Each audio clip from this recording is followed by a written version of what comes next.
watching the debate. What happened to the rest of you? Are you voting? Now, just like everybody else said here, we are all tired of all this campaign hoopla. And to me, it seems that it's worse than it's ever been. I remember years ago, maybe it's always been like that, and they always kind of threw dirt at everybody. They were always trying to dig bad things about the opponent. But this year, it seems like it's really terrible. Many things are different about this campaign this time. One of them is that the candidates are not the same old. None of them, neither one of them is the same kind of candidate as usual. We have, on one side, we have a woman who could very well be our next president because she seems to be leading in most of the polls according to the media. She has a very good chance of winning, breaking all the myths about inequality and all that stuff. And then on the other side, we have a non-politician, somebody that is a businessman. He just doesn't really follow any political rules, and he just doesn't care about anything. So he's like the complete opposite of any politician.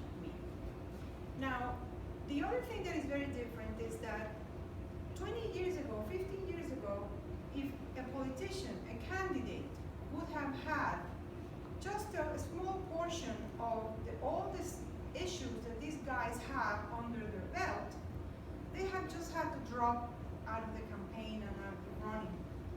They wouldn't have had a chance. They would, because it would mean very bad reputation for the parties. The same parties would just remove them. In this case, there was nobody else. And that is really what it comes down to. It comes down to that there is a big crisis in the political parties. And I think that this is not because of politics. It's because it's the same reason that many big businesses in different industries that once they were dominating their industries once, they just either had to reinvent themselves or they just were left out of the game. For example, we have Kodak. The younger ones here will not even know what that is. But they were giants. They were major players in the economy, worldwide. Nobody hears from that anymore today. Or you have Netflix and Blockbusters. In more recent years, Blockbusters just went out of business altogether. Netflix reinvented themselves into something new that adapted to the new times. Now, the same thing is happening with the politicians, and I like to compare it to the taxis and Uber, because it doesn't matter how much the taxis complain, the yellow taxis and all those formal taxi, traditional taxi companies do or say, they're not going to be able to stop progress, because that is what people want. And today, the big difference between today and 20 years ago, 15 years ago, even 10 years ago, is that people have a voice, and people have an opinion, and they rule. People rule. Maybe you haven't realized this, but people do rule.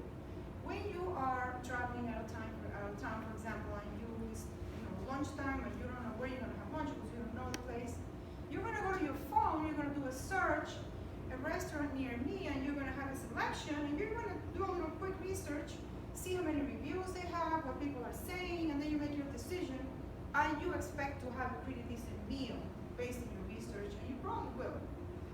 But you have the same case with everything, whatever it is. Even if you have, some people are feeling sick, they will look up their symptoms on Google and maybe even argue with the doctor, which is not a good idea. And when you come down to politicians and the political parties especially, they just live in the Stone Age. They still work based on putting on a show, a reality show, like you very well said. Every 4 years is bigger, the show is bigger, but the show goes on all the time. And they could absolutely not be more fake. You have the politicians, it looks like they give them a script, and they have to repeat the same thing, everybody talks the same, looks the same, smells the same. It's look like they don't have a brain. They're not real. We need real people, like you said very well. This is time for authenticity. look for authentic, we look for real, that's how we can relate to things. And that's why Trump, I think, just swept the floor with the Republican Party. Nobody else stood a chance. And if there would have been an equivalent in the Democratic Party, they would have happened the same thing. So they are not off the hook. So they have to reinvent themselves, and I really hope they do. Because we do need different parties, we do need a balance, we need diversity of ideas, and because that's how democracy is based upon. So if you're not going to watch a debate tonight, I don't blame you. I will watch it, I can't help it. I don't know who I'm going to vote for, but I have to watch it. And I do hope that they learn, that they really listen to they really read the writing on the wall, and they transform themselves, otherwise they're doomed. Fellow Toastmasters,